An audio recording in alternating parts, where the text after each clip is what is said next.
झारखंड प्रदेश शाखा की मैं अध्यक्ष हूँ और साथ ही साथ महिला विंग की मैं राष्ट्रीय अध्यक्ष पिछले साल ही मैं नियुक्त की गई हूँ। और एक और परिचय है मेरा, मैं जो संस्थापक अध्यक्ष फाउंडर प्रेसिडेंट कार्तिक बाबा की मैं बेटी भी हूँ। मैं झारखंड में कैबिनेट मिनिस्टर भी रह चुकी हूँ और जो हमारे आदरणीय राष्ट्रीय उपाध्यक्ष शंकरलाल बुढ़ार जी ने कहा कि झारखंड में बहुत हर्षोल्लास के साथ मनाया जाता है उनका जन्म जयंती, जो 29 अक्टूबर को पड़ता है। और हमारे अगल बगल के राज्यों में भी कहीं कहीं मनाते हैं लोग। तो क्योंकि उन्होंने आज से इतने वर्षों पहले 1967-68 में 1967-68 में देश भर के आदिवासियों को एक प्लेटफॉर्म में लाने के लिए उन्होंने एक बड़ी सोच रखी कि आदिवासियों की जो स्थिति परिस्थिति देश भर में तकरीबन एक है, उनको महसूस हुआ और हम सभी आदिवासी समुदाय एकजुट होकर एक बड़ी ताकत, एक मजबूत ताकत बन के अपनी समस्याओं के लिए संघर्ष करें, आवाज उठा सके। ये उन्होंने ये प्लेटफॉर्म तैयार किया और आज ये 31 राज्यों में ये संचालित है। बहुत अच्छा ये विचार में आया है इसमें और मैं जरूर चाहूँगी कि आप लोग सभी उनको साल में एक बार कम से उनकी जन्म जयंती पे उनको जरूर याद करें, ताकि बाकी हमारे जो आदिवासी भाई बहन हैं उनके बारे में जान सके। उसी बहाने जब उनकी जयंती मनाई जाएगी तो उसी बहाने कि उनके सोच क्या थी, उनके कार्य क्या थे। उन्होंने बहुत कुछ काम किया और हमारे आदिवासियों को एकजुट करने के लिए, संरक्षित करने के लिए, उनके प्रोटेक्शन में। तो जैसे कि हम लोग 2022 में भी हमारी जो माननीय राष्ट्रपति श्रीमती द्रौपदी मुर्मू जी से भी जब मिलने गई थी तो उन्होंने हमारे डेलीगेशन को देख के ये बात कही थी कि मुझे बहुत खुशी हो रही है आज ये देख के कि स्वर्गीय कार्तिक उरांव जी ने ऐसी संस्था जो खड़ी की जिसमें आज देश भर के पढ़े लिखे जागरूक लोग जो हैं इससे जुड़े हुए हैं। इसलिए मैं उनके नाम पे नमन करती हूँ। उन्होंने क्योंकि वो झारखंड की राज्यपाल भी रह चुके हैं, तो हमारे अपने गांव में जो बाबा की समाधि है वहाँ भी जा चुकी हैं और उन्होंने बहुत ही श्रद्धापूर्ण अपने जो शब्द वहाँ पर कहे थे वही बात को उन्होंने उस दिन हमारे राष्ट्रपति में जो प्रतिनिधि मंडल उनसे मिला था तो यही बात उन्होंने दोहराई थी। इस एजेंडे के साथ मैं एक और बात मैं बोलना चाहूँगी। हमने आगे भी इस बात का कभी कभी जिक्र किया है नेशनल कमेटी की मीटिंग पे। मैं चाहूँगी कि बहुत सारे लोगों के लिए भारत रत्न की मांग होती है, तो बाबा कार्तिक उरांव ने जिस तरह से पूरे देश भर के आदिवासियों को संगठित करने का और उनके उत्थान और विकास के लिए जो बात सोची, हम लोग को उनके लिए भी भारत रत्न का मांग जो करना चाहिए और उनको जो है निश्चित रूप से उनके व्यक्तित्व, उनकी सोच के अनुरूप ही होगा ये सम्मान। क्योंकि बहुत सारे लोग जो बोलते हैं अगर आज वो जीवित होते तो प्राइम मिनिस्टर की सीट तक भी पहुंच सकते थे, उनका ये कैलिबर था। और इसीलिए हम लोगों को मेरे ख्याल से परिषद की तरफ से ये मांग होनी चाहिए। दाएं बगाएं हमारे राज्य से भी एक आध दो मंत्रियों ने उनका जरूर अनुशंसा की थी उनके नाम की, मगर अगर परिषद के रूप की तरफ से भी जाएं, क्योंकि साल में एक बार कुछ ये पोर्टल खुलता है जिसमें मांग होती है कि आप वो करें, डालें नाम। तो मेरे ख्याल से अगर परिषद की तरफ से भी हम लोग अगर इसमें भारत रत्न की उनके लिए मांग करते हैं तो उनको एक बहुत सही रूप से श्रद्धांजलि भी होगी, उनका मान सम्मान भी बनेगा इस देश भर में। तो ये मैं जरूर इसमें मेरा था। और आज की इस बैठक में जो हमारे राष्ट्रीय अध्यक्ष आदरणीय सोमजी भाई दामोदर जी यहाँ पर बैठे हैं, हमारे कार्यकारी अध्यक्ष आदरणीय फगन सिंह कुलस्ते जी जो पूर्व केंद्र मंत्री और अभी SC/ST कमेटी के, पार्लियामेंट्री कमेटी के चेयरमैन भी हैं। हमारे वरीय उपाध्यक्ष आदरणीय चंद्रलाल बुढ़ाल जी, हमारे वरीय उपाध्यक्ष बिरसा तिर्की जी, और हमारे नॉर्थ सदर्न जोन के जो प्रेसिडेंट हैं, जोनल प्रेसिडेंट हैं कृष्णन केशव जी, और साथ ही साथ हमारे राजस्थान के प्रदेश अध्यक्ष KC घुमरिया जी, महाराष्ट्र के जो प्रदेश अध्यक्ष राम चौहान जी, और अंडमान निकोबार से डॉक्टर रशीद जी, और केशव भाई जी, गुजरात से केशव भाई जी, हमारी दो जोनल प्रेसिडेंट नॉर्थ ईस्ट की जो हैं मरिया मांगते जी और मरिया सरनेम भूल रहे हैं, सिंह, और हमारे प्रदेश अध्यक्ष दिल्ली राज्य के तोताराम भीर जी, जो हर बार बहुत अच्छी व्यवस्था हम लोगों को यहाँ पर देते हैं क्लब में, उनके लिए एक बार फिर से तालियां हो जाए, बहुत मेहनत से सब कुछ करते हैं। और हमारे वरिष्ठ बाबा जनार्दन पंडारी जी भी हमारे पर बीच में उपस्थित हैं, हमारे गोंड साहब भी मौजूद हैं, उपस्थित हैं यहाँ पर, और हमारे छोटे भाई लकी भाव जो है राष्ट्रीय युवा अध्यक्ष हैं, इनकी तो बड़ी धूम मची हुई है आप लोग देखते ही होंगे इनके रील्स और बहुत कुछ आता रहता है। हमारे गुजरात से जुड़ी हुई नई बहन जो है डाबी अन्नपूर्णा देवी जी, डाबी जी, और मध्य प्रदेश से चल के आई हैं हमारी बहन सुब्रा परमार जी, और हमारे बिहार राज्य के प्रदेश अध्यक्ष जितेंद्र उरांव जी, और गेड़ाम जी तेहरानिक जी, और कल्पना कनाके जी, हाँ दिल्ली प्रदेश के अध्यक्ष का आपका दोबारा लेटर हमसे ले लीजिएगा। मैंने उम्मीद की थी कि तमिलनाडु की जो अभी हमारे चंद्रकांता जी को भी मैंने आमंत्रित किया था, तो उन्होंने मुझे कंफर्म किया था आएंगे। आंध्र प्रदेश से पार्वती विश्वेश्वरैया जी को भी, उनका भी अपॉइंटमेंट मैं लेटर लेके आई हूँ साथ में, तो आप प्लीज़ ले जाएंगे, मुझे नहीं लगता वो आई हैं यहाँ पर। तो और आप जितने भी लोग हमारे यहाँ पर आए हैं, मैं सब बहुत लोग हैं, मगर खासतौर से मेरे साथ झारखंड से जो आए हैं डॉक्टर बिरसा उरांव जी, जो हमारे उपाध्यक्ष हैं, प्रदेश उपाध्यक्ष, हमारे महासचिव जो हैं सुशील उरांव जी, 85 साल की उम्र में भी ये समाज के लिए सेवा दे रहे हैं। हमारे युवा साथी पवन तिर्की जी जो राष्ट्रीय उपाध्यक्ष हैं, और हमारे सभी जो हैं जितने भी लोग उपस्थित हुए हैं, सबको मेरी तरफ से जय जोहार, जय आदिवासी, जय सेवा।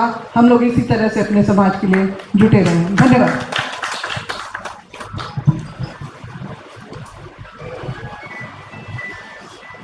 जन्म जयंती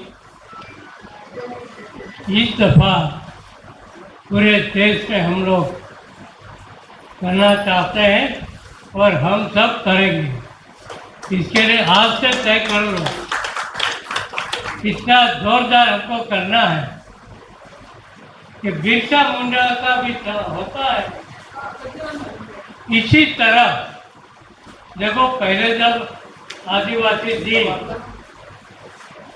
डिक्लेयर हुआ था तब हम लोग चारों ओर मीटिंग करते थे, देश भर गए, और आदमी कितना आता था, कोई 25 या 25 आता, 50 आता।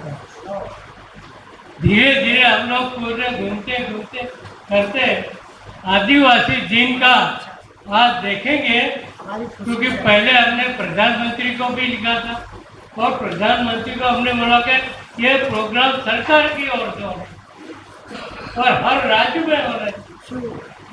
तो सरकार ने हर डिस्ट्रिक्ट हर राज्य और देश भर के प्रोग्राम हुआ है। इस तरफ कार्तिक बाबू का भी जन्मदिन हमको करना है और भव्य रीते करना है। ये बात आप सब मन में रखो और करके हमको बताना है। बराबर है कि ठीक नहीं है?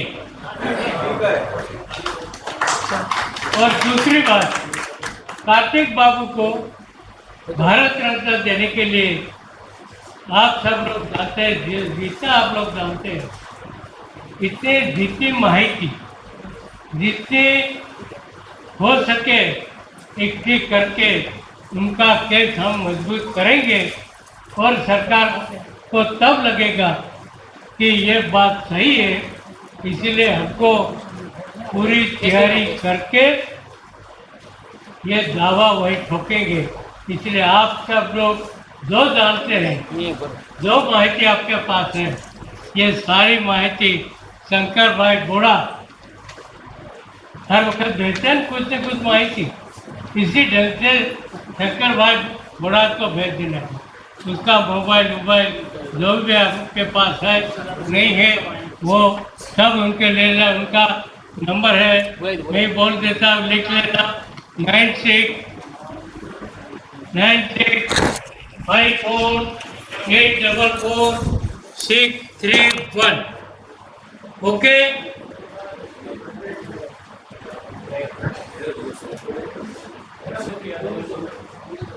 मैं हमारे परम आदरणीय डॉक्टर पदम सिंह कुलस्ते साहब, राष्ट्रीय कार्यकारी अध्यक्ष साहब से अनुरोध करूंगा कि आप कार्तिक बाबू के बारे में 2 शब्द बोलें।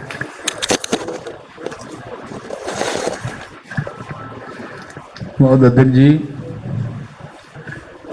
कार्तिक बाबू राव जी के बारे में जिनने इस परिषद का जो गठन किया, हमारे फाउंडर मेंबर्स थे, इसके राष्ट्रीय अध्यक्ष रहे। एक तो उनके जयंती के बारे में और उनके कार्यक्रम के बारे में मैं सिंगलाल जी का कहूँगा कि कोई एक छोटा सा फोल्डर परिषद के सारे हमारे मेंबर्स को, बहुत सारे ऐसे जो लोग हैं केवल नाम से जानते हैं, उनके किए हुए कार्य को नहीं जानते। तो ये इसके बारे में, ताकि जब हम एक कार्यक्रम करें उस समय कार्तिक बाबू के बारे में हम नीचे इस बात को ठीक से इसका प्रस्तुतिकरण हो जाए, ये हमको करना चाहिए।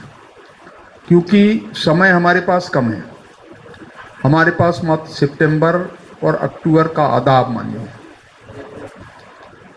तो ये कार्यक्रम को करने के लिए यहाँ से जाने के बाद अपने प्रदेश की बैठक हम करें और प्रदेश की कार्य समिति करने के साथ इस पूरे कार्य योजना को हमको व्यवस्थित करना चाहिए हर प्रदेश के अंदर, ताकि जिला से कार्यक्रम हो या कम से कम जोन के अंदर, डिवीजन के अंदर एक कार्यक्रम होना चाहिए।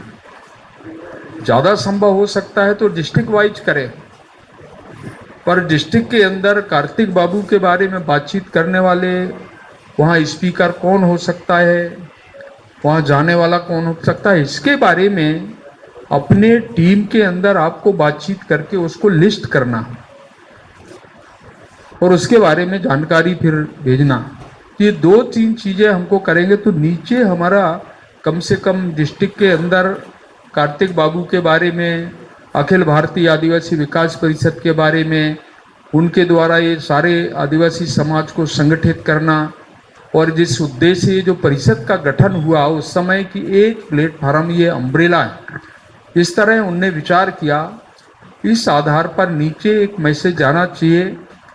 और दूसरा, भारत रत्न का ये जो अवार्ड के बारे में लगता है कि पूरे स्टेट यूनिट के तरफ से भी डायरेक्ट हमको प्रधानमंत्री जी, राष्ट्रपति जी को लिखना चाहिए और बाकी आदरणीय शंकरलाल जी उसको समराइज करके एक साथ कोई हम एक ज्ञापन भी दे सकते हैं।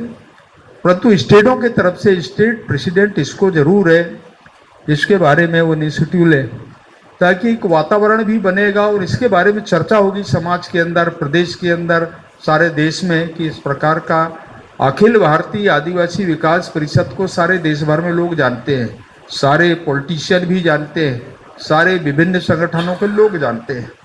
और इसलिए इसके बारे में जितना हम चर्चा कर सकते हैं उतना इसकी पॉपुलैरिटी बढ़ेगी, कार्तिक बाबू के बारे में चर्चा होगी। ये ज़रूर हमको इन 2-3 चीज़ों के बारे में हमको विचार करना चाहिए, ताकि शताब्दी वर्ष हम मनाएं तो इसकी गरिमा, इसकी भव्यता और जितना ज़्यादा से ज़्यादा इसके बारे में हम मैसेज दे सकते हैं, पास कर सकते हैं, ये करना चाहिए। धन्यवाद।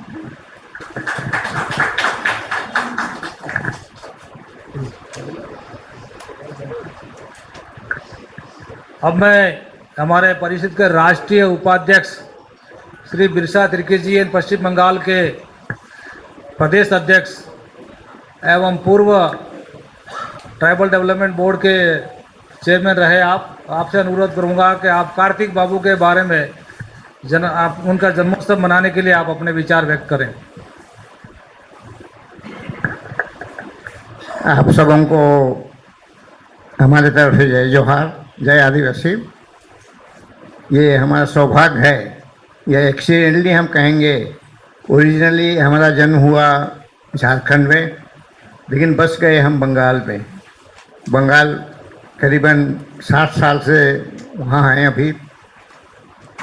बंगाल कलकत्ता से वहाँ बंगाल ये झारखंड से आने के बाद में, इसलिए हम बहुत ज़्यादा उत्सुक रहा करते थे कि जब हम बचपन में थे, क्लास 8-9 में पढ़ते थे, उरांव साहब से, बाबा साहब से, कार्तिक उरांव से हमारा संपर्क हुआ था।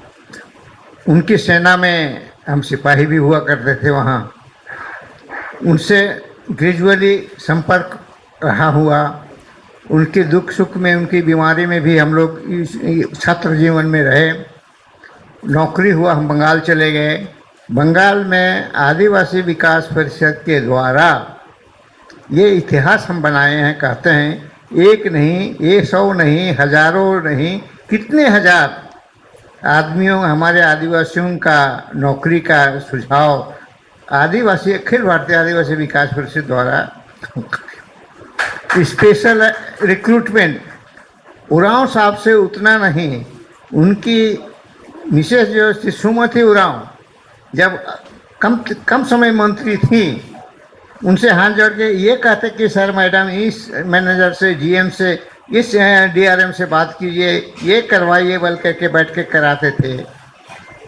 हम सब ये तो हम रिकॉर्ड दे सकते हैं कि हजारों आदिवासियों का यानी उनका भला हम कर सकते हैं। इसलिए बंगाल में थोड़ा तो आदिवासी विकास, हर बंगाल में कि जैसे हम हर हफ्ता बैठते हैं, हर महीना अपना रिचुअल बैठते हैं। उरांव साहब का जैसे मूर्ति है हम गठन किए हैं, हाथी मारा बोल करके जगह है, यह भूटान बॉर्डर में 29 फुट को वहाँ चौराहे पर जब वो शोभा यात्रा रहती है, जब मीटिंग रहते हैं, चारों तरफ सारे 1, 2, 3 रास्ते हैं बंद रहते हैं। जब तक ये अपना रास्ता है, अपना रूट वो बंद ही रहते हैं।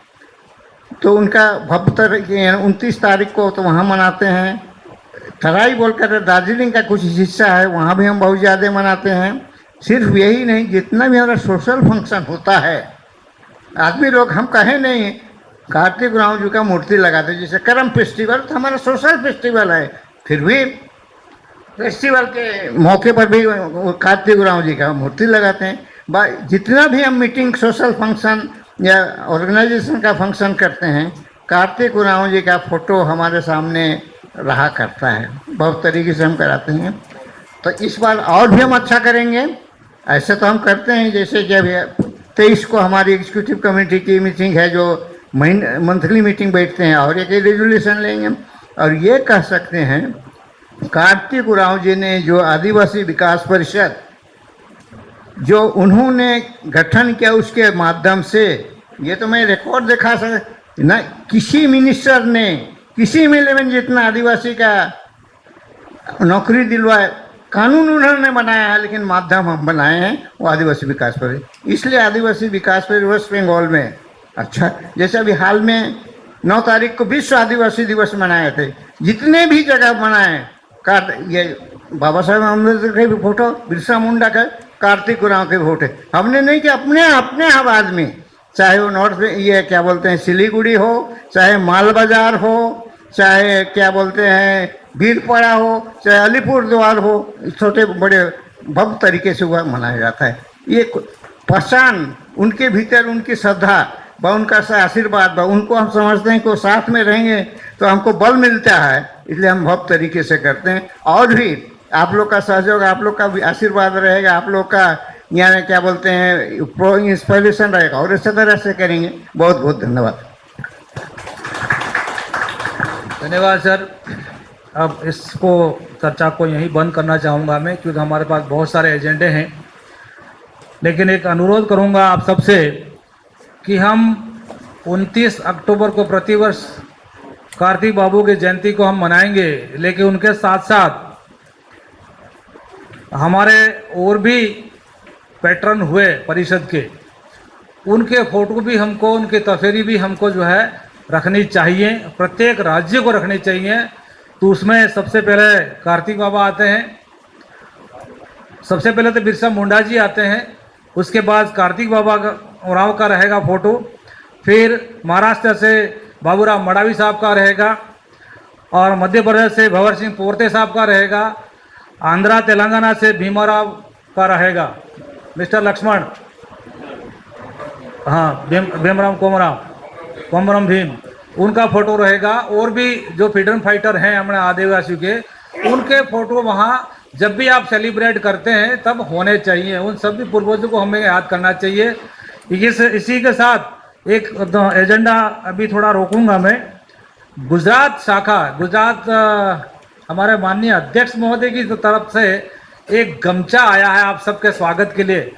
तो मैं आदरणीय अध्यक्ष महोदय से अनुरोध करूंगा कि आपके प्रतिनिधि को आदेश करें कि वो गमछा सबके गले में पहुंचवा दें।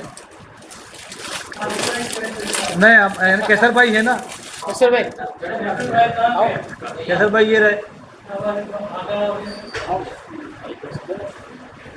श्री केसर भाई राणा जो है नए ज्वाइंट सेक्रेटरी हैं, अभी पहली बार इनकी राष्ट्रीय कार्यकारिणी मीटिंग है। इससे पहले ये विशेष आमंत्रित आते रहे हैं, लेकिन उनसे अनुरोध करूंगा कि आप सामने जाकर सबको स्वागत टावल पहनाकर सबका स्वागत करें।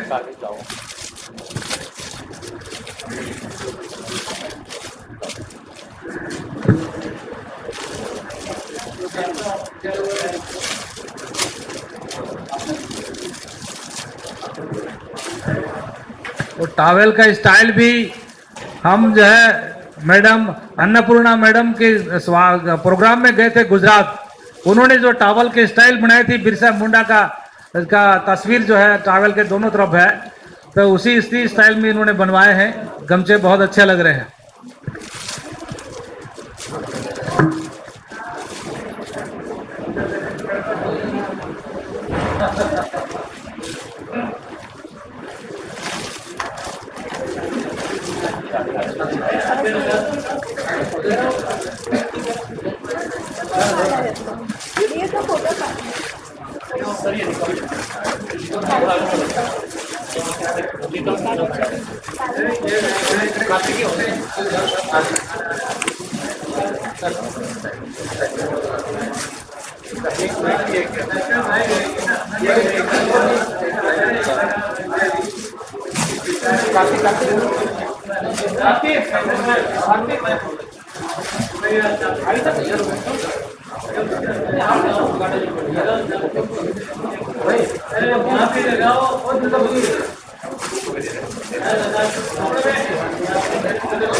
धन्यवाद आप सबका।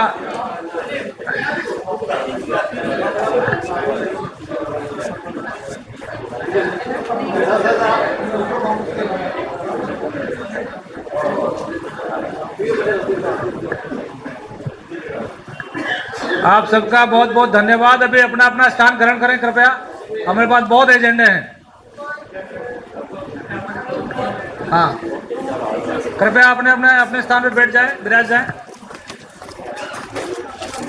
अगला एजेंडा है, बहुत ही महत्वपूर्ण एजेंडा है और आप सबको अपने अपने विचार देने हैं।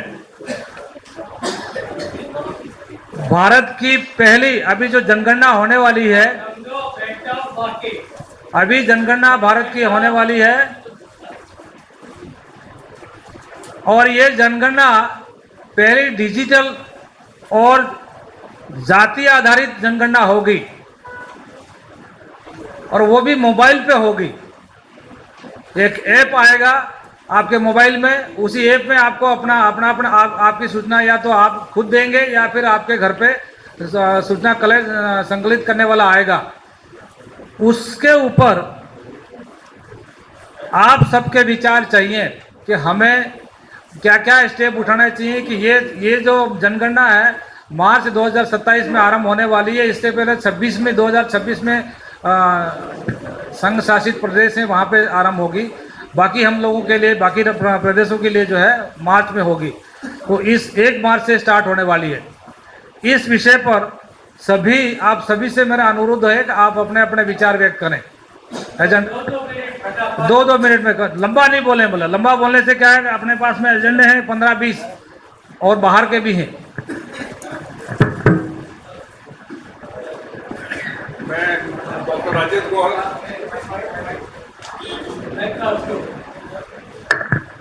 सभी को जोहार। मैं डॉक्टर राजेश गौल मध्य प्रदेश ग्वालियर से हूँ। मेरा जनगणना में विचार है कि हम सब लोग अपनी जाति आदिवासी लिखें, क्योंकि आदिवासी लिखेंगे तो आदिवासी की पूरी जनसंख्या पूरे भारत में मिलेगी। उपनाम अगर लिखना चाहें तो बीच में आदिवासी की बात लिखें, तो ये मेरा सुझाव।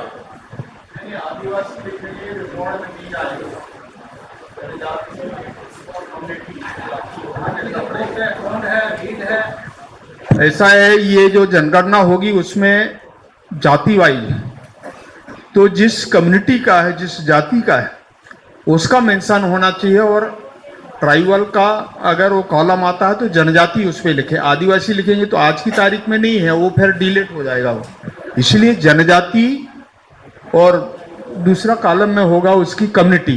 किस जाति का है, तो ये जरूर उस पर मेंशन होगा।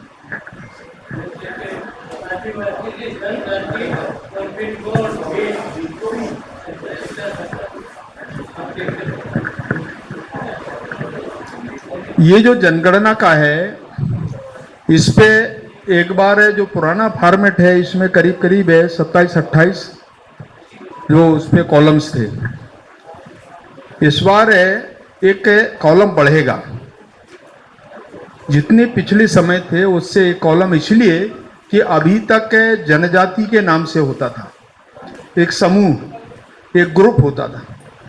इस बार जो अनाउंस हुआ है, जो नोटिफिकेशन हुआ, उसमें कम्युनिटी माने जाति जनगणना।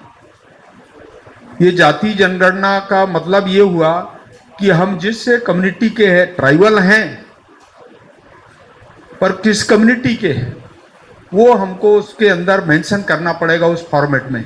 जो भी कॉलम होगा, उस कॉलम जैसे आएगा तो उस कॉलम को आप देख लीजिए और उस पर अपनी जाति, माने हिंदी में जाति और अंग्रेजी में कम्युनिटी, हम किस कम्युनिटी के।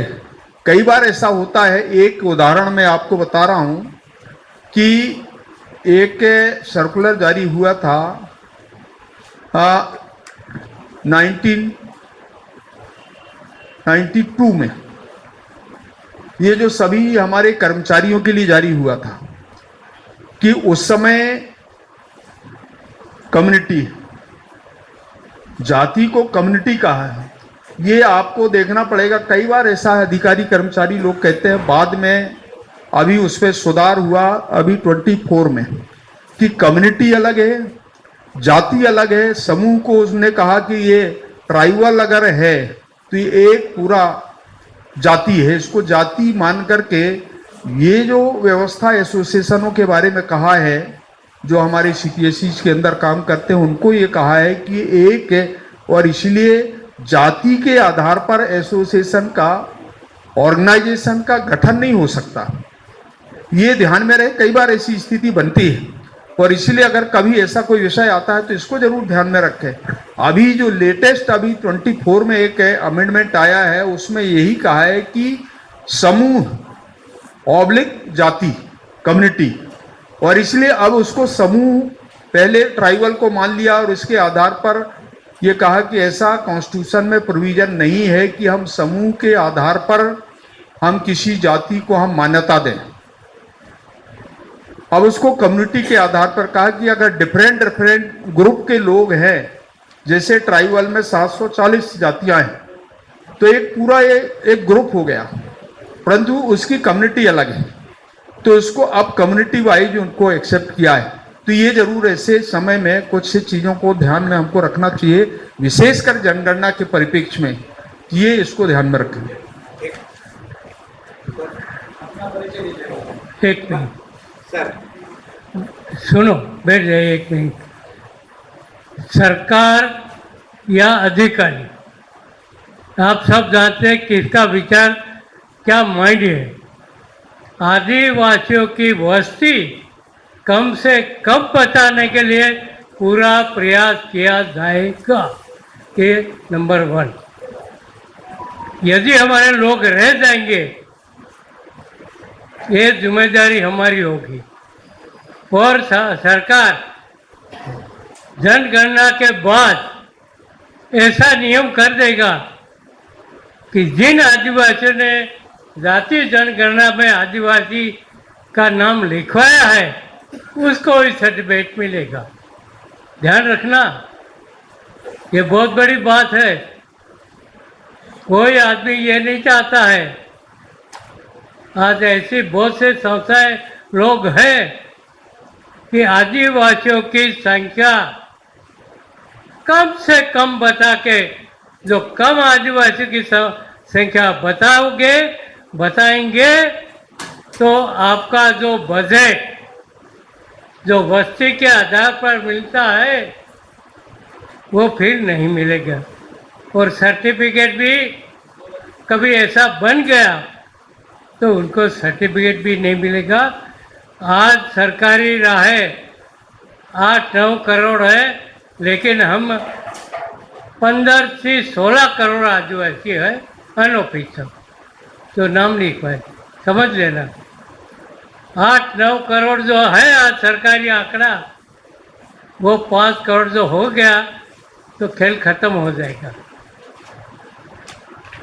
इससे ज़्यादा मैं नहीं कहूँगा क्योंकि बहुत से सवाल है, लेकिन हमारी जवाबदारी ये है कि हमारा कोई भी भाई आदिवासी जाति के रह नहीं जाए या गलत फहमी ना से वो आदिवासी नहीं लिखवाएगा, ये ध्यान हमको रखना है।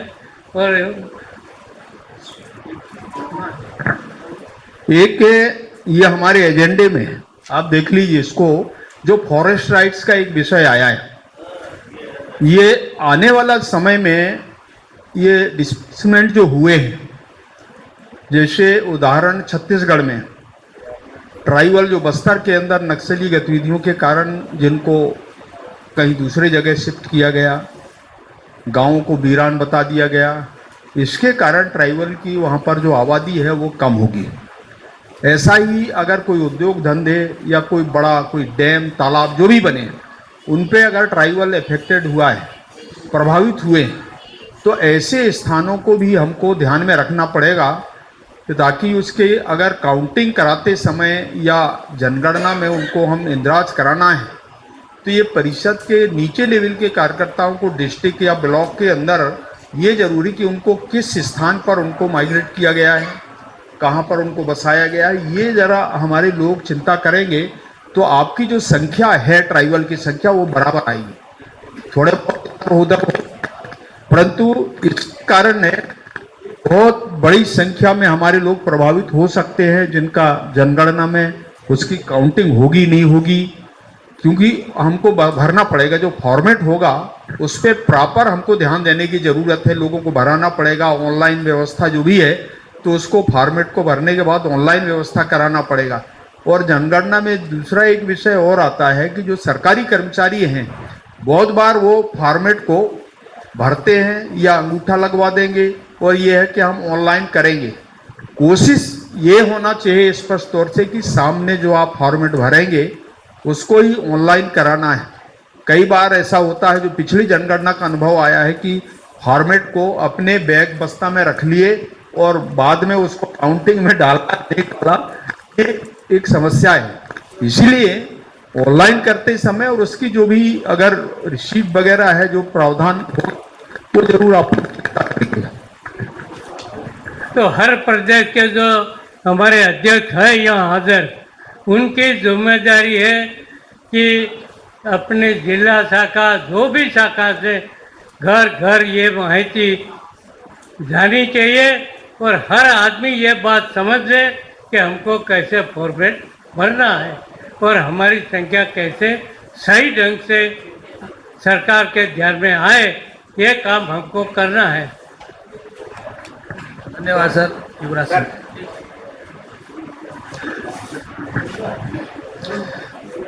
जनगणना के विषय में विशेष तौर से मैं दिल्ली प्रदेश का भारतीय जनता पार्टी जनजातीय मोर्चे का प्रभारी रहा हूँ। हम 8-10 सालों से कोशिश कर रहे थे कि हमारे यहाँ राजनीतिक संस्था बने। पहली बार यहाँ मोर्चे का गठन हुआ, उसके पश्चात हमने यहाँ जनगणना के बारे में थोड़ी ये जो अभी चल रही है वो 2021 को होनी थी, किंतु करते करते टाइम थोड़ा बढ़ गया। अब ये पोर्टल पे होगी और ऑनलाइन जैसे इन्होंने कहा कि उस पर होगी। और यहाँ जब हमने जनसंख्या के बारे में कहा कि यहाँ 10 लाख से लेकर के 25 लाख तक की ऐसा जो है सरकारी आंकड़ा नहीं है, हमारे अलग अलग संस्थाओं का आंकड़ा ये है कितनी जनसंख्या में बाहर से आए हुए जनजातीय यहाँ रहते हैं। किंतु हमने जब सरकार यहाँ बनी तो माननीय मुख्यमंत्री जी से इसके बारे में कुछ जानकारी मांगी तो उन्होंने बताया कि हमारी यहाँ एसटी की जनसंख्या दिल्ली में 0 है। और उसके बाद उसको फिर से हमने दोबारा उसको मांगा माननीय केंद्रीय मंत्री श्री जुएल राम जी के माध्यम से, तो उसमें भी ये जवाब आया कि दिल्ली में जनजातियों की संख्या 0 है। तो ये जो जनजातियों में इस बार जैसे माननीय कुलस्ते जी ने बताया ऑनलाइन जाति के आधार पर ये होना है, तो इसके लिए हमको करने के लिए क्या करना चाहिए कि पोर्टल में या उसमें हमारा नाम भी आए, तो उसके लिए हमने जो आयोग है, आयोग से बात की। माननीय अध्यक्ष जी ने उन्होंने कहा कि आप मुझे यहाँ जितनी भी जनजातियों की वो संस्थाएं रहती हैं, हमने 36 अलग अलग संस्थाओं से उनको रेजोल्यूशन दिए हैं और 10-15 रेजोल्यूशन और हम अभी देने वाले हैं कि जिसमें जातीय जनगणना में यहाँ दिल्ली में हमारा हो, ताकि कल को हमारे बच्चों को उसका और हमारे यहाँ के रहने वाले आदिवासियों को उसका फ़ायदा मिल सके। क्योंकि यहाँ ना हमारे पास जनजातियों के लिए हॉस्टल है, ना कम्युनिटी हॉल है, कुछ भी नहीं है, और जो बजट का पैसा है वो भी मुझे लगता है कि यहाँ मिलता नहीं है। तो इसका मिलना चाहिए, ये होना चाहिए। इसके लिए माननीय अध्यक्ष जी और कार्यकारी अध्यक्ष जी से अनुरोध करता हूँ कि आज की बैठक में ये एक रेजोल्यूशन पास किया जाए कि दिल्ली में जितने भी बाहर से आए, हाँ, तो इसमें ये डाला जाए और ये जनगणना में हमारी गिनती हो। धन्यवाद।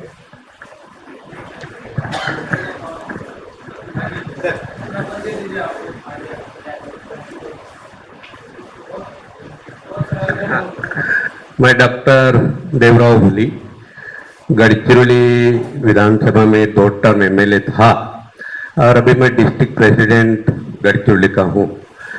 ये तो जातीय जनगणना सेंसस सही चल रहा है, लेकिन हमारा जो भी ट्राइबल का जो झगड़ा जो चल रहा है हिंदू के बारे में, यहाँ जो भी सेंसस है वहाँ पे हिंदू हमारे कास्ट में हिंदू लिखना पड़ता है। अभी जो मोस्ट ऑफ ट्राइबल में अगेंस्ट हिंदू है, हम हिंदू नहीं लिखेंगे, फिर अपन हिंदू नहीं लिखेंगे, वो फिर अदर देन हिंदू हो गए तो क्रिश्चियन कन्वर्टेड हो गया, कि कोई किस भी हो गया। ये बहुत बड़ा अपने ट्राइबल के लिए सोचने की बात है कि हमारे ट्राइबल में पूरे महाराष्ट्र का कोई देश के अंदर हो, क्योंकि हिंदू विरोधी हमारे ट्राइबल बहुत बड़ा काम कर रहा है। हम सेंसस में यदि हम हिंदू, ये तो सभी कास्ट और सब कास्ट फॉर्मेट में है, लेकिन हिंदू धर्म की बात आएगा तो धर्म आएगा तो ट्राइबल धर्म तो है ही नहीं, तो कौन सा धर्म? फिर हिंदू लिखेगा तो जरूरी है हिंदू में वो ट्राइबल आ जाएगा, लेकिन अदर देन हिंदू लिखेगा तो कन्वर्ट टू क्रिश्चियन ऐसा गन्नी हो जाएगा। फिर वो बहुत बड़ा रिस्क है। इसके बारे में आप बड़े लोग इतने सालों से ट्राइबल के बारे में सोच रहे हैं, तो वो जरूर सोचना कि ट्राइबल का जो हिंदू धर्म नहीं मानेगा तो पॉपुलेशन शुड बी लोअर, बहुत बहुत कम हो जाएगा। तो हमारे पूरे गढ़चिरौली डिस्ट्रिक्ट हो, महाराष्ट्र में हो, हिंदू नहीं लिखना करके बहुत बड़ा ट्राइबल में मूवमेंट चल रहा है। उसको अपन कैसा रोका जाए, हिंदू लिखना नहीं लिखना, यदि हिंदू लिखे तो अपन को फैसिलिटीज मिलेगा या नहीं मिलेगा, ये बात पे अपन सोचना जरूरी है। ये बहुत बड़ी अपने अखिल भारतीय आदिवासी विकास परिषद देश के अंदर अच्छी बात करेगा, यही मेरा सजेशन है। આદિવાસીઓ હિન્દુ નથી એ વાત ધ્યાનમાં રાખીને આપણે લખાડવાનું, ભાઈ આદિવાસીઓ હિન્દુ નથી। એક સીધો દાખલો હું તમને બતાવું કે આદિવાસીઓ આદિકાળથી રહેતા હતા, આ ઇતિહાસ કહે છે। પછી મધ્ય એશિયામાંથી આર્યો આવ્યા, हैं?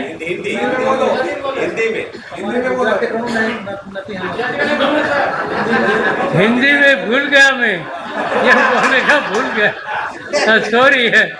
मैं ये कहने चाहता हूँ कि आदिवासियों हिंदू नहीं, आर्यो जब आया और पहले से हम रहते थे और आदिवासियों, ये आर्यो जब आया, ये इतिहास कैसे बोलता है कि आर्यो मध्य एशिया से आए और इसके बाद ये हिंदू और नॉन हिंदू, फिर पाकिस्तान बना, हिंदुस्तान, पाकिस्तान, हिंदुओं, मुसलमान, लेकिन हमको कहीं गिना नहीं है। लेकिन आज हम जाग गए तो हम हिंदू नहीं है, सीधी सादी बात। क्या लिखने का क्या? हमारे बीच retired income tax DG Shri K C Ghumaria साहब विराजे हुए हैं। मैं उनसे अनुरोध करूंगा कि आप 2 शब्द रखें इस बारे में। आदरणीय मंच और सभी आदिवासी भाइयों बहनों, पहले वाला एजेंडा आदरणीय कार्तिक ओरांव साहब के बारे में बहुत ही सुंदर है, जिन्होंने हमको बौद्धिक विचारधारा दी और जिसके कारण आज पूरे देश के आदिवासी यहाँ बैठे हैं। बिरसा मुंडा जी ने हमको लड़ना सिखाया और जाति के खिलाफ आवाज़ उठाना सिखाया, लेकिन उनके साथ साथ कार्तिक ओरांव साहब ने जो हमको हथियार दिया है, तो महापुरुषों की जयंती क्यों मनाते हैं कि उन्होंने क्या अच्छे काम किए जिनसे हम सीखें और आने वाली जनरेशन भी उनको फॉलो करें। तो बहुत सुंदर आइडिया है। तो वैसे सबने अप्रूव कर ही दिया है। हमने जयपाल सिंह मुंडा की जयंती भी राजस्थान में मनाना शुरू किया और इस साल से हम कार्तिक ओरांव साहब की जयंती बहुत ज़ोरदार तरीके से मनाएंगे। तो बहुत अच्छा आइडिया है। भारत रत्न हमारे लोगों को, ऐसे लोगों को भी भारत रत्न नहीं दिया गया, तो इसके लिए हमको लड़ना पड़ेगा। तो उसको भी हम पूरे जोर से करना है। ये जो जनगणना वाला क्वेश्चन है, ये बहुत टेक्निकल बात है और इसमें बड़ा नुकसान हो सकता है, कारण कि हमारे लोग माइग्रेट बहुत करते हैं। जैसे मैं छत्तीसगढ़ में रहा हूँ, झारखंड में भी रहा हूँ, काफ़ी जनसंख्या कम होती जा रही है। तो उसका क्या कारण है? हमारे लोग माइग्रेट कर रहे हैं। तो ऐसा नहीं हो कि जो आदमी दिल्ली में और कहीं रह रहा है वो वहाँ भी गिनती नहीं हो और उधर भी नहीं हो, दोनों तरफ से रह जाए। तो ये हमको विशेष ध्यान देना है और मैं कहूँगा कि कार्यशालाएँ चलाएं। हम हमारे लोगों को डिस्ट्रिक्ट लेवल पे, ब्लॉक लेवल पे प्रशिक्षित करें कि क्या क्या ध्यान रखने हैं और वो लोग लीड करके फॉर्म वगैरह ढंग से भरवाएं, जिससे हमारी जनसंख्या जो आज 15 करोड़ के आसपास है, लेकिन हमको वही 8.5% मान रहे हैं। तो उसमें हमको सारे नुकसान हो रहे हैं, बजट में, हर चीज़ में। और इन सब चीज़ों से बचने के आरक्षण में नुकसान हो रहा है।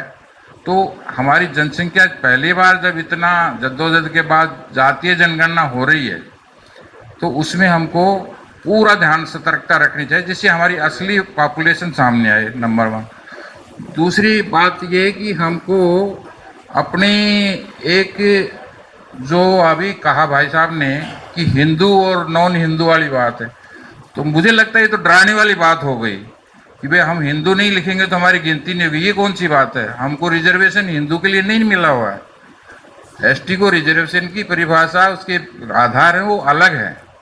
तो हम हिंदू नहीं है तो नहीं, हिंदू ला हम पे लागू नहीं होता तो नहीं होता है। हमको एक ही स्टैंड लेना है। तो उसको भी हमको फॉर्मली और स्पष्ट रूप से, कन्फ्यूजन की जरूरत नहीं है। और हम सारे हिंदू नहीं लिखेंगे तो फिर रखनी दोनों बार कैसे नुकसान करते हैं पता लगेगा वो भी। उससे डरने की क्या जरूरत है? बस मैं इतना ही कहता हूँ कि टेक्निकली हमको लीगल साइड में समझना चाहिए। हमारे कॉन्स्टिट्यूशन में किसी धर्म के बारे में कहा है, पर जैसे हिंदू है, मुसलमान है, सिख है, ईसाई है, पादरी है, ये बुद्ध, और जो उसके जैसे जैनियों का है एक पंथ, इसके बाद आपका सिखों का है, ये इसका मेंशन हुआ है।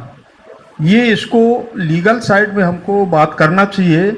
नहीं तो देखिए, इसमें भी अगर जैसे हिंदू का जो विषय आएगा और ट्राइबल का, तो ट्राइबल में हमारे जितने कम्युनिटी हैं, जैसे दादा को भी अनुभव आया है कि हम देश भर में देखते हैं अलग अलग रीजन में अलग अलग तरीके के लोग बात करते हैं। अगर गोंड है तो फिर गोंडी की बात करेंगे, अगर भील है तो भीली की बात करेंगे, संथाल है तो संथाली की बात करेंगे। तो ये एक प्रकार का एक भावनात्मक विषय है और इसलिए हमको संवैधानिक दृष्टि से विचार करना चाहिए इसके बारे में। क्योंकि देखिए, जनगणना आज जातीय आधार पर है, भविष्य क्या होगा जनगणना का ये कहना अलग है। जैसे अभी तक इतने वर्षों के बाद ये जनगणना हो रही, अगर हम अभी इसमें हमारा कहीं मेंशन नहीं हुआ ट्राइबल का, तो संख्या में हम इस पे, हमारे पास इसकी तैयारी क्या है आज की तारीख में, हमको किस रीजन में किस प्रकार के जो टाइटल के बारे में बात है, उस पर हमको राइट्स के आधार पर हमको विचार करना पड़ेगा।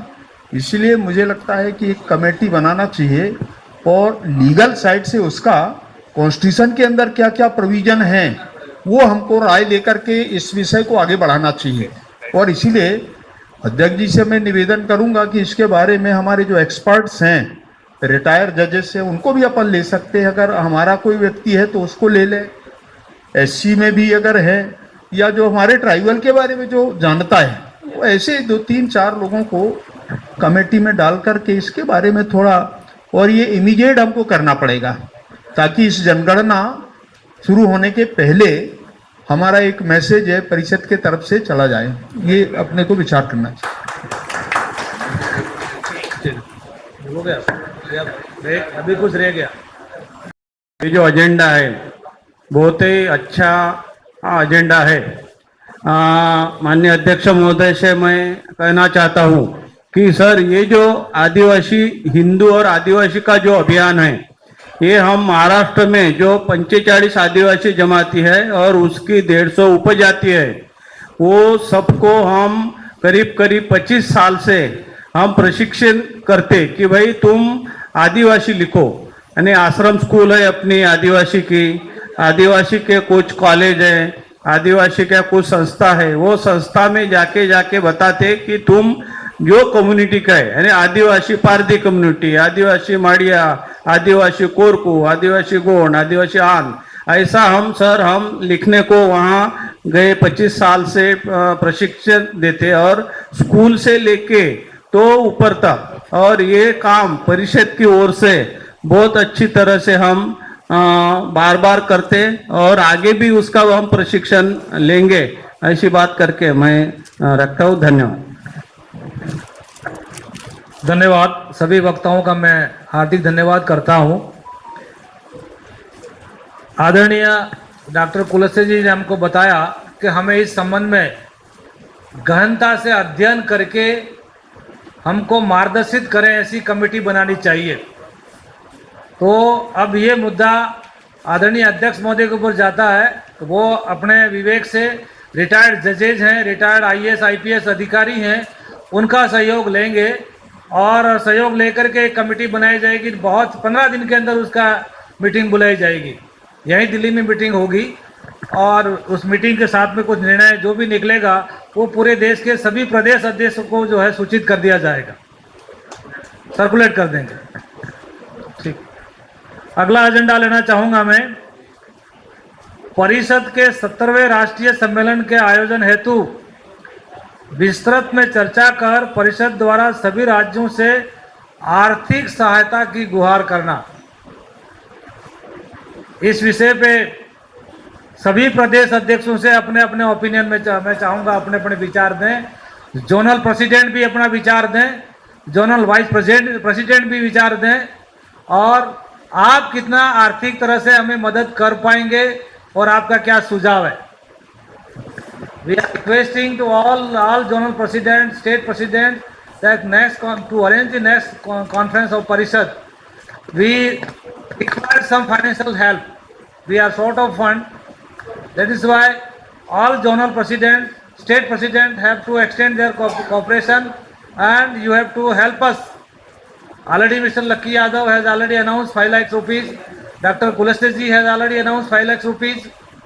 एंड इनकम टैक्स की एसोसिएशन है बॉम्बे से, उन्होंने भी 5 लाख रुपए के लिए घोषणा की है हमारे को, तो 15 लाख रुपए की घोषणा हमारे पास आ चुकी है।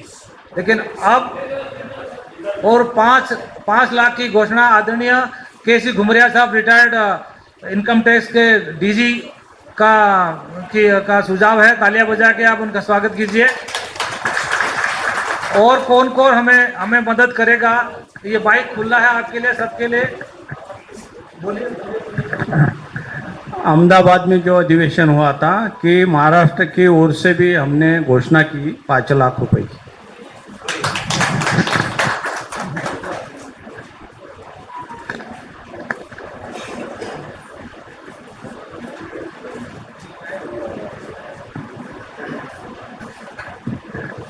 बाकी राज्य 31 राज्य हैं हमारे पास में, 31 में से कम 22 बोलने चाहिए, ये हमारा मानना है। चाहे आप 1 लाख दे सकें, 50,000 दे देखें, 2 लाख दे सकें, लेकिन आपको आना है, आपको जो है सुझाव देना है।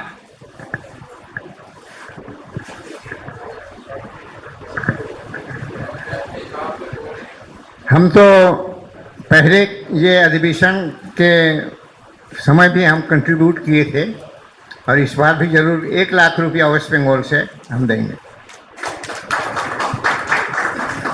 और नेक्स्ट कोई स्टेट?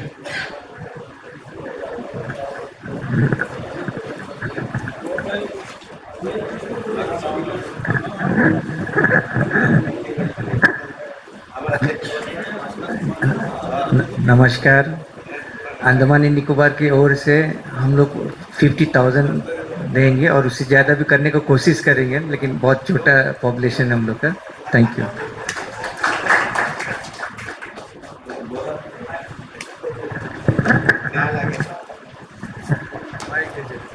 और कोई राज्य? हिमाचल, झारखंड, बिहार बड़े राज्य हैं। अगर महाराष्ट्र से आ गया,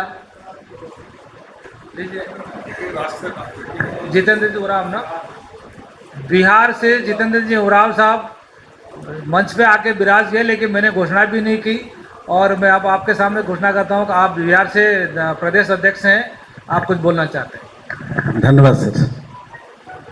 बिहार से सर 51,000 हम लोग डोनेट करेंगे सर। 51,000।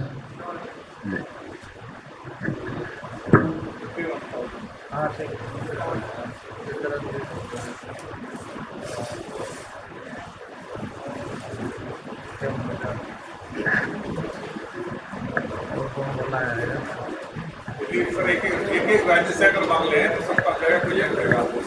नहीं, वो तो फिर जब नहीं आएंगे तब हम जो है बात करेंगे, लेकिन पहले एक बार सबको स्वेच्छा से आने दीजिए।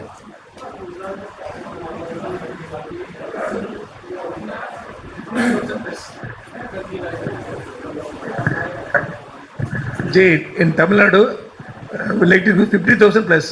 Just because most of our employees are filing case in the court, most of their money they are spending in the court. Otherwise, we may give little more. Thank you, Ji.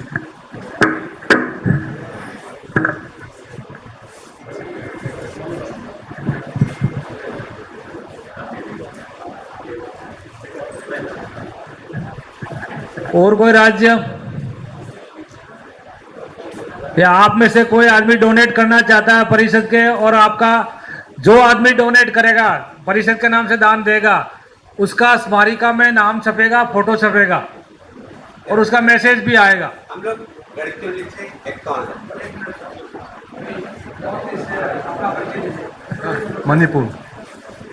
Okay, I'm from Manipur, Vice President, ABAVP. So for this national conference, we'll donate at least 50,000. Even though we are in chaos, we have faced many problems, but for the progress of the ABAVP, we'd like to donate 50,000. हम 50,000 गढ़चिरौली।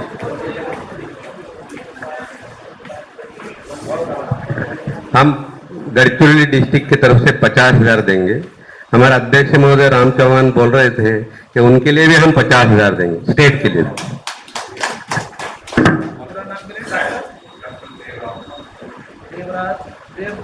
होड़ी होड़ी होड़ी होड़ी 1 लाख नहीं, वो तो 50,000 को देना है, 50,000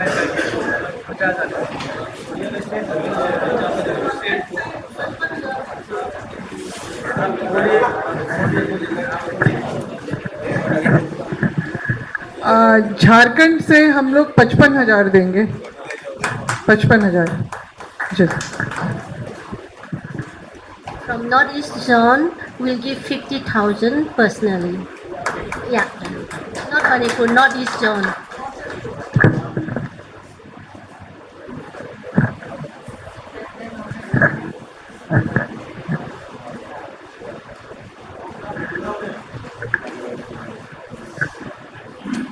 आदरणीय मंच, सभी को जय आदिवासी, जय जोहार। मैं वनश्री पंद्रे, हमारी माता जी का अभी 6 महीने पहले देहांत हुआ है। हमने उनके कोई क्रियाक्रम नहीं किए, तो उनकी याद में मैं, वो एक सच्ची कार्यकर्ता थी आदिवासी विकास परिषद की। पर्दे के पीछे की। तो मैं उनकी स्मृति में आदिवासी विकास परिषद को एक छोटा सा 51,000 रुपये का धनादेश देना चाहता हूँ। और मेरा अनुरोध है ये मंच से कि ऐसे कुछ होता है तो हम क्रियाकर्म या कर्मकांड में न पढ़कर आदिवासी विकास वही पैसे हमारे समाज के लिए, हमारे समाज के डेवलपमेंट के लिए लगाए।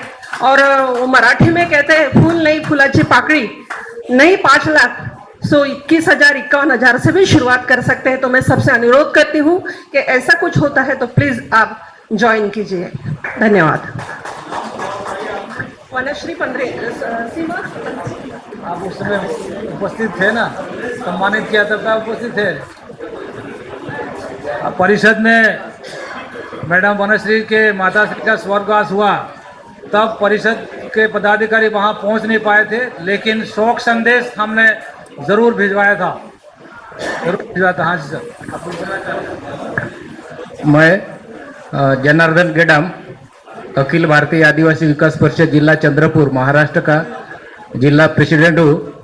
मैं हमारे जिला चंद्रपुर के तरफ से 25,000 मैं अखिल भारतीय आदिवासी विकास परिषद नई दिल्ली को देने का वादा करता और दूंगा भी। Janardan Gedam, thank you.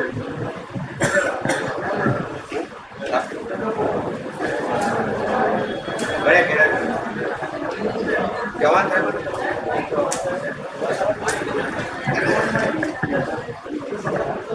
के पास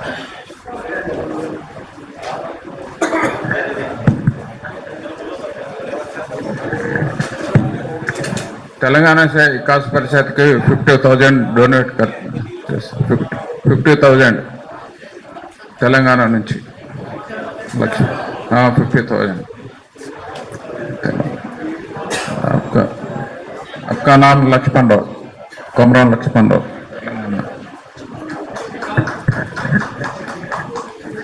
दिल्ली की तरफ से 50,000 रुपये।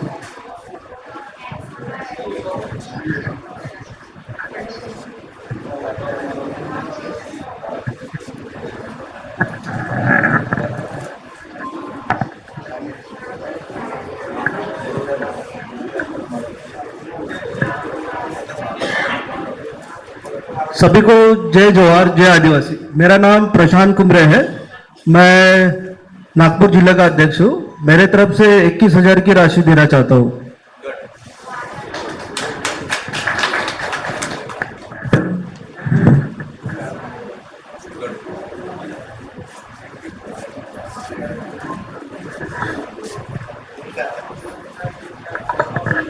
को जोहार।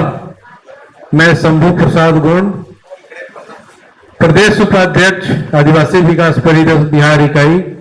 मैं अपने व्यक्तिगत हमारे माननीय अध्यक्ष महोदय श्री जितेंद्र उरांव द्वारा जो घोषणा की गई है 51,000, उसके अतिरिक्त मैं अपने तरफ से अपने माता पिता के याद में 21,000 रुपये का सहयोग राशि परिषद को देने का वादा करता हूँ। शंभू प्रसाद जी जी कौन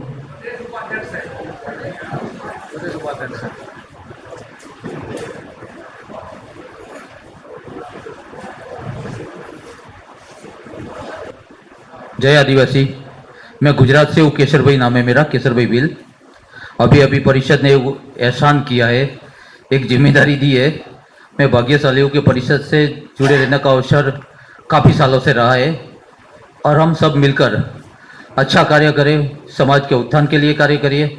लेकिन गुजरात का एक प्रश्न है, माननीय Kulaste sir, vice president sir, border sir, राष्ट्रीय अध्यक्ष श्री बैठे, गुजरात के अंदर जो आदिवासी है उनको 50 साल की अभी एक कड़ी सजा दी गई है कि अभी 50 साल पुराने डॉक्यूमेंट लाओ तभी आदिवासी जब सर्टिफिकेट मिलेगा।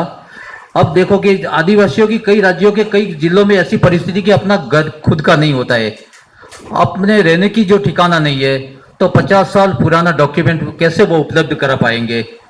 मैं चाहूँगा कि हमारी राष्ट्रीय समिति गुजरात में आए, सीएम सर से मिले और वहाँ अपनी बात रखे कि भाई ये हमारे आदिवासी है, 50 साल की बात छोड़कर कुछ ऐसे डॉक्यूमेंट मांगे जो हम प्रोवाइड कर सके। हम सर्टिफिकेट बिना तो आदिवासी कहला ही नहीं सकते। तो मेरी विनती है कि गुजरात के आदिवासियों के लिए राष्ट्रीय परिषद सोचे और उनके लिए राज्यपाल से मिले, सीएम सर से मिले, आदिवासी मिनिस्टर से मिले और हमारी बात रखे। तो गुजरात के अंदर 1,30,00,000 आदिवासी है, तो उनको न्याय मिलेगा, यही उम्मीद है।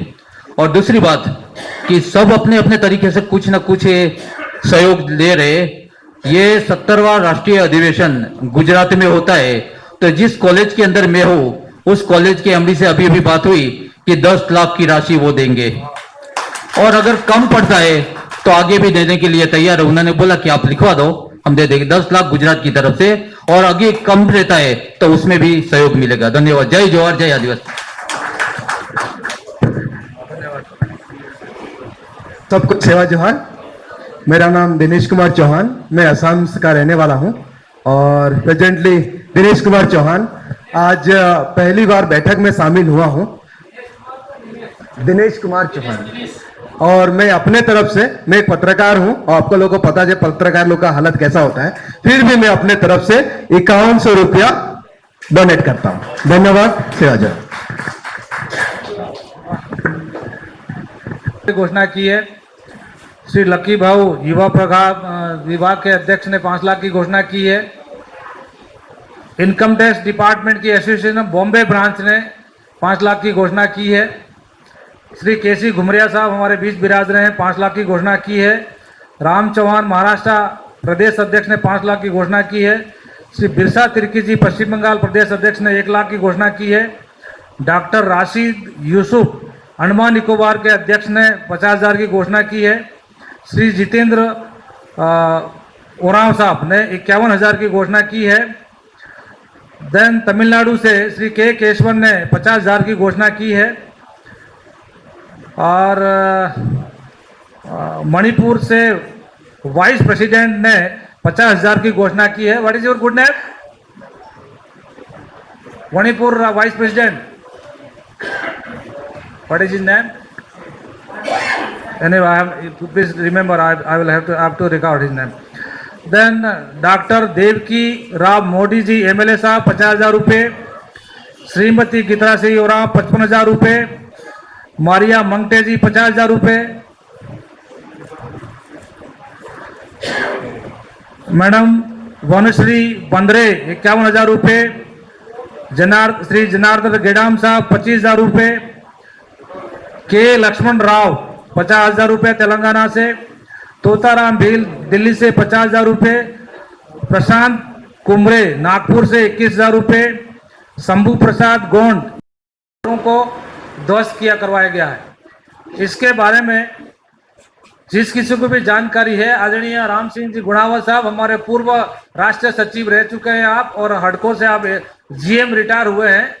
और आपसे मैंने गुजारिश किया था, स्पेशल इनवाइटी आपको हमने आमंत्रित किया है क्योंकि इस विषय के बारे में आपको जानकारी है, तो उसके बारे में आप प्रकाश डालेंगे श्री गुणावत साहब।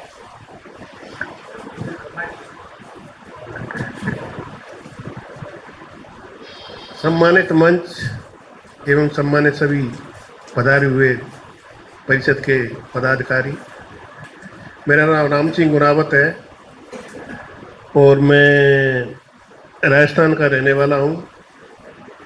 जैसा कि बॉर्डर साहब ने बताया, करौली धौलपुर 2 ज़िले हैं राजस्थान में, पूर्वी राजस्थान में, जो मध्य प्रदेश से लगे हुए हैं।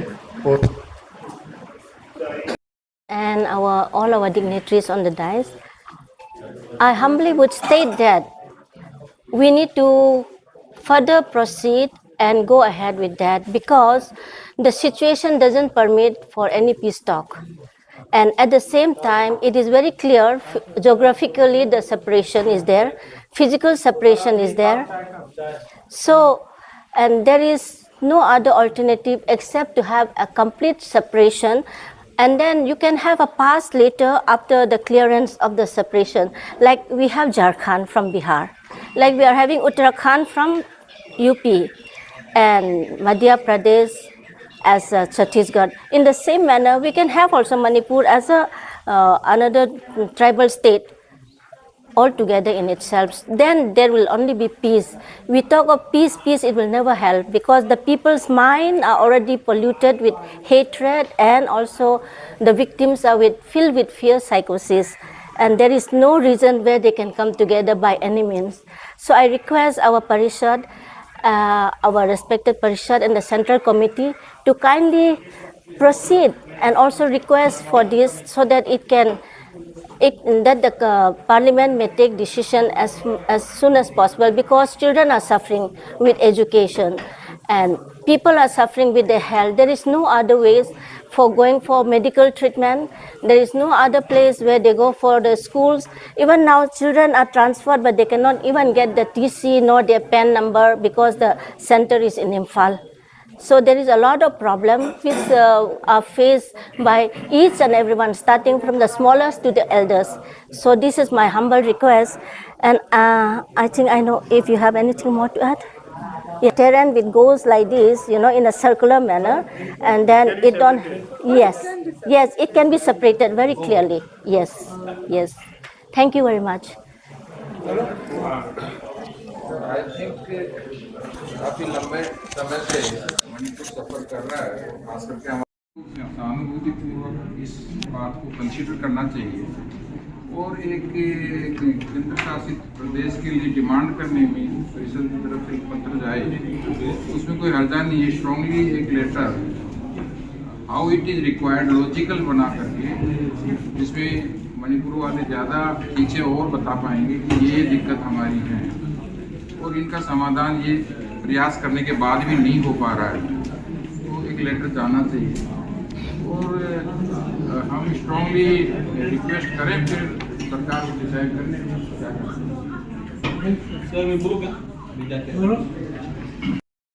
परिषद के इस सभा में अपनी परिषद के राष्ट्रीय अध्यक्ष आदरणीय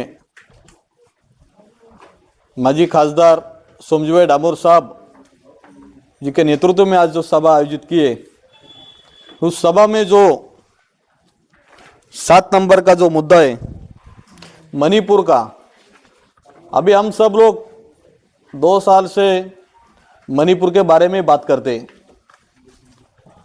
लेकिन मणिपुर के लोग जो हालत में जी रहे हैं, उधर रहने वाला जो आदमी है हमारा आदिवासी, उसको मालूम है वो कौन सी परिस्थिति में जी रहा है। लेकिन हम सब लोग सिर्फ बातें करते हैं, लेकिन ओरिजिनल क्या है, उधर मैटर क्या है, हम सब लोगों को मालूम नहीं। लेकिन आदरणीय डामोर साहब, आदरणीय कुलस्ते साहब, आदरणीय बोड़ा साहब जी ने मुझे आदेश दिया कि लक्की जी आप मणिपुर जाइए और वहाँ की सिचुएशन क्या है वो देखिए, क्योंकि मणिपुर हमारा भारत देश का एक हिस्सा है। उधर का हमारा आदिवासी भाइयों के ऊपर बहुत बड़े अन्याय अत्याचार हुए।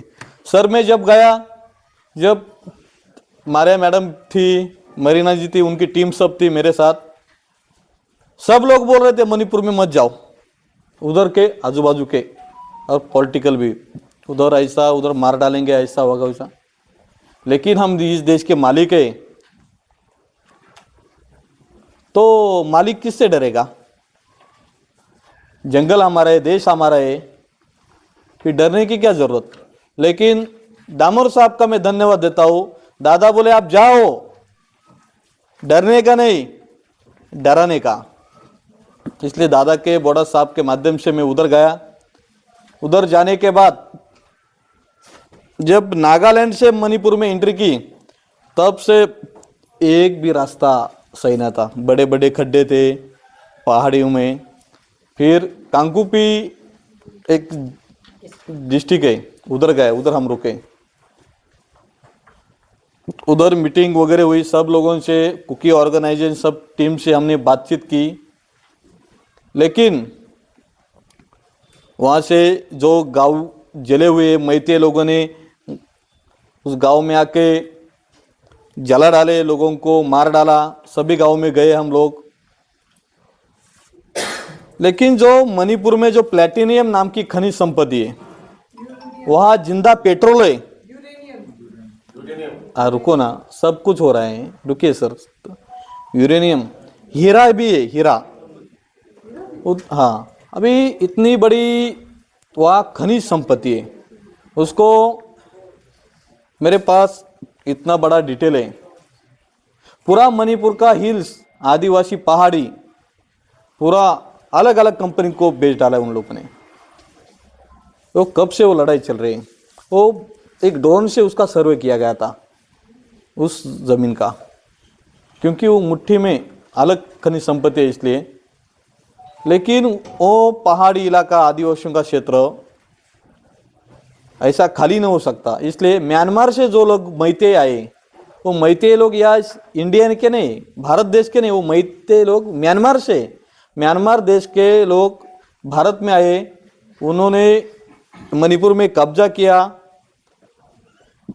फिर उनको पॉपुलेशन ज़्यादा हो गया, वो पैसे वाले थे ज़्यादा हमारे आदिवासी लोगों से, फिर वो पॉलिटिकल एजुकेशन में बड़े हो गए और टेक्निकली होशियार हो गए।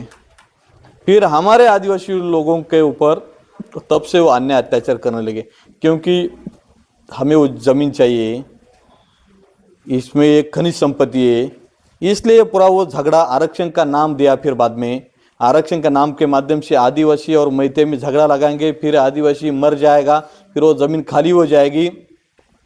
इसलिए उन्होंने पूरा प्लानिंग किया। वहाँ का जो गवर्नमेंट, वहाँ का जो देशद्रोही आतंकवादी, वहाँ का जो मुख्यमंत्री बीरेन, उन्होंने खुद आर्मी का, पुलिस वाले का जो राइफल था AK-47, वो खुद उसने उनके लोगों को बताया, इधर इस गोडाउन में हथियार सब लेके जाओ और कुकी आदिवासी को मार डालो। ये पूरा आदेश दिया, पूरा सिचुएशन। इसके माध्यम से पूरा मामला, फिर आदिवासी गाँव में गए, वो रात को लोग सोए थे, पूरा गांव जला डाले, आदिवासी लोगों को मार डाला बंदूक से। फिर जो आदिवासी महिलाएं थे उनके ऊपर सामूहिक बलात्कार किया, कुछ मर गए, कुछ जिंदा है। उनके कब्रस्तान पे भी गए, हम उनको श्रद्धांजलि भी अर्पित की। और जो हम लोगों ने एक फोटो देखा था, एक लड़की और एक औरत थी, उसको नंगा घुमा रहे थे, वो दोनों भी जिंदा है अभी, उन दोनों से भी मिल के आए हम। लेकिन वो जिंदा बचे, नसीब है हमारा। उन्होंने जो घटना बताई वो बहुत शर्मनाक है, लेकिन हम सब लोग सोच भी नहीं सकते इतना बड़ा भयानक हादसा हुआ है। लेकिन उन लोगों को हमने परिषद के माध्यम से आधार दिया, सहारा दिया। फिर आगे जाने के बाद चांदेल और चंचनपुर ना, चुनचानपुर, तो दोनों डिस्ट्रिक्ट है, उसके नीचे से एक नदी जाती है, क्या नाम है वो नदी का, रियो, वो चीन में जाते। तो वो नदी के ऊपर एक ब्रिज है, वो बांधने का काम, पुल बांधने का काम आदिवासी लोग कर रहे थे खुद के पैसों से। लेकिन बीरेन ने वो पुल को भी बंद कर दिया। सरकार तो कुछ दे नहीं रही, सरकार के पास जितना आदिवासी के नाम पे पैसा आता है वो सब वो मैते लोग खा जाते थे। लेकिन वो पुल का भी काम बंद हो गया, बड़ा नदी है, इसलिए इस जिले के लोगों को उस जिले में जाने के लिए बहुत दिक्कत आती है। और उसके बाद जो इस हादसे में आदिवासी भाई बहन मर गए, उनके अन्य उनके जो बच्चे, उनके बच्चों को एजुकेशन मिलने रहा, शिक्षा मिलने रही। फिर पत्रे के शेड में वहाँ के कुछ सामाजिक कार्यकर्ताओं ने शेड बनाए, उधर वो बच्चों को पढ़ाते हैं। फिर वो जेब से पैसा इकट्ठा करके वहाँ का जो टीचर रखे उनको पैसे देते हैं। ये ऐसी परिस्थिति है, इसलिए इस परिस्थिति को बदलाव लाना है हम लोगों को। और मैं जहाँ गया उधर एक भी अस्पताल नहीं था। पूरा आदिवासी कुकी लैंड एरिया में एक ही क्लिनिक भी नहीं था। जब आदिवासी कोई बीमार हो जाता है, मणिपुर पहाड़ी इलाकों का, कुकी का हमारा, उसको नागालैंड जाने के लिए पैसे नहीं रहते। जब किसी के पास पैसा रहता है वो लेके जाता है नागालैंड या आसाम तक, वहाँ जाते तक रास्ते में वो मर जाता है। इसलिए हमने तब से अभी तक बहुत प्रयास कर रहे हैं कि उधर अस्पताल की सुविधाएं, रास्ते की सुविधाएं, इस जो मूलभूत गरजा है वो सुविधाएं आदमी को जो जरूरत है वो तो अभी करो। इसलिए हम काम कर रहे हैं। लेकिन केंद्र सरकार इसके ऊपर कोई ध्यान नहीं दे रहा। और एक बात बता तो आपको, इतना बड़ा कांड हो गया, अभी वो लोगों के पास पैसा भी नहीं, वो रिलीफ कैंप पे दायित्व है सबका। उन लोगों को होगा तो अनाज भी भेजना चाहिए, कुछ कपड़ा होगा तो कपड़ा भी भेजना चाहिए, क्योंकि अभी जरूरत है उनको। और कोई कोई लड़के जो होशियार है, दिल्ली में आए, मुंबई में आए, बेंगलोर में गए काम के लिए, फिर यहाँ आके ये सब लोग काम करते, पैसा इकट्ठा करते और मणिपुर के लोगों को भेजते, वहाँ की लोगों को दिक्कत है वो दूर होने के लिए। ये ऐसी परिस्थिति है। लेकिन हमारा देश का आदिवासी हर इतने संगठन है छोटे मोटे, सब सिर्फ सोशल मीडिया पे बात करते और सिर्फ आपस में बात। अरे मणिपुर में इतना बड़ा हादसा हुआ, अरे मणिपुर में ये घटना घटी, कल हमारे मध्य प्रदेश में होगी, कल हमारे गुजरात में, महाराष्ट्र में, हर स्टेट में हो जाएगी। तब तक हम सोते रहेंगे। लेकिन मुझे विश्वास है आदरणीय डामोर साहब जी के साहब से नेतृत्व के, बोड़स साहब के नेतृत्व में, कुलसे साहब के नेतृत्व में, आदरणीय राष्ट्रपति महोदय, आदरणीय पंतप्रधान मोदी जी, आदरणीय गृह मंत्री अमित जी शाह, इन लोगों के पास हमारा लेटर जाना चाहिए इस समस्या के बारे में, और जरूर जाएगा, मुझे भरोसा है। क्योंकि ये डामोर साहब इसके ऊपर बड़ा काम कर रहे, वो खुद आने वाले थे लेकिन बारिश था, नहीं तो दादा रुकने वाले भी नहीं थे।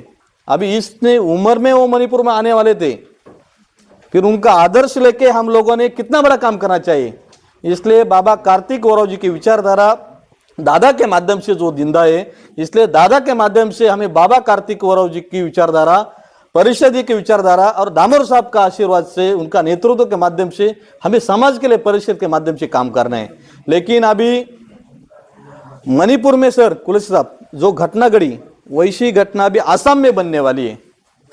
आसाम में वो थाईलैंड के लोग आए, अभी वो आरक्षण मांग रहे, वो बोल रहे हम भी आदिवासी हैं। और चाइना के को लोग, कुछ लोग हैं बाउंड्री पे नॉर्थ ईस्ट के, वो भी बोल रहे हम भी आदिवासी है भारत के। और हमारे एक नागा जो कम्युनिटी है, वो बोल रहे हम आदिवासी भी नहीं, हम भारत देश के कुछ भी नहीं, हमें अलग अलग देश चाहिए, हमें अलग कंट्री चाहिए। ये नागा कम्युनिटी का मांग है। लेकिन ऐसा कैसा हो सकता है? ये पूरा झगड़ा ये पॉलिटिकल लोगों ने लगा दिया हम लोगों के बीच में। इसलिए और अभी उधर का जो सरकार है, अभी आप सबके पूरे देश में आदिवासी विकास परिषद के माध्यम से माननीय राष्ट्रपति को निवेदन दिया।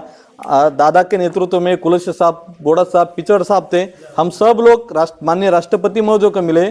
और जब हम लोग मिले तब तो मणिपुर का मुद्दा हम लोगों ने रखा कि वहाँ राष्ट्रपति राजवट को शांति लाने के लिए। लेकिन दादा आप सब लोग का धन्यवाद है कि आप लोगों की वजह से वहाँ राष्ट्रपति राजवट लगी। ये परिषद की ताकत है। लेकिन राष्ट्रपति राजवट लगने के बाद भी उधर कोई शांति नहीं, कुछ समझ नहीं। वहाँ का गवर्नर है वो उधर इम्फाल में जाने के लिए डरता है, वो इम्फाल में जाता ही नहीं। वहाँ का गवर्नर हेलीकॉप्टर से आता है, उसके जो राजभवन है उधर उतरता है, उधर बैठता है, निकल जाता है, और वो दिल्ली में ज़्यादा रहता है। इसलिए वहाँ की समस्या कोई देख नहीं रहा, कोई सुन नहीं रहा। सब ने मणिपुर को छोड़ दिया है, केंद्र सरकार और इस राज्य सरकार और गवर्नर ने। इसलिए हम सब लोग को अभी कुलसे साहब इस केंद्र सरकार में, उनके नेतृत्व में हमें इसके ऊपर बड़ा काम करना है। अभी नहीं करेंगे तो कभी नहीं करेंगे, क्योंकि पीएस सामगा जी के माध्यम से तब वहाँ बहुत बड़ा संगठन खड़ा था। हमें जब वहाँ हर जगह गया ना, उधर पीएस सामगा के नाम लोग ले रहे थे। लेकिन वो संगठन नॉर्थ ईस्ट का अभी बहुत कमजोर हो गया है। अभी नॉर्थ ईस्ट के लोगों का भरोसा जितना है, तो हमें परिषद के माध्यम से मणिपुर के लोगों को न्याय देना जरूरी है। तब नॉर्थ ईस्ट के लोग हमें सपोर्ट करेंगे, परिषद वहाँ बढ़ेगी। और दादा ने जो सपना यहाँ तक बाबा कार्तिक ओराव जी का पूरा किया है, वो आगे भी पूरा होंगे।